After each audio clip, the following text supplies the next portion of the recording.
নবী করিম সাল্লাল্লাহু আলাইহি সাল্লাম বসে আছেন, গা দিয়ে রক্ত ঝরছে। এই অবস্থা দেখে তায়েফের এক লোক দৌড়াইয়া তার বাগানে চলে গেল। আঙ্গুর বাগান, বুখারীর হাদিস। আঙ্গুর বাগান থেকে এক গ্লাস আঙ্গুরের রস নিয়ে এসে রসুলের হাতে দিলেন।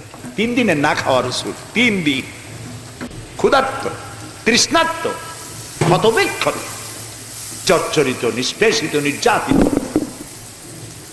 এক গ্লাস শরবত হাতে পেয়ে বিসমিল্লাহ বলে শরবতটা পান করলেন। জিজ্ঞেস করলেন, তোমার নাম না আত্তাস? তিনি বললেন, হ্যাঁ আমার নাম আত্তাস। তোমার বাড়ি হযরত ইউনূস আলাইহিস সালামের গ্রামে? তিনি বললেন, হ্যাঁ।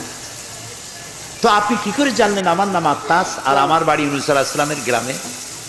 নবী করিম সাল্লাল্লাহু আলাইহি সাল্লাম বললেন, আত্তাস, ইউনূস আলাইহিস সালাম নবী আর আমিও নবী, এক নবীর খবর আরেক নবীর কাছে থাকে।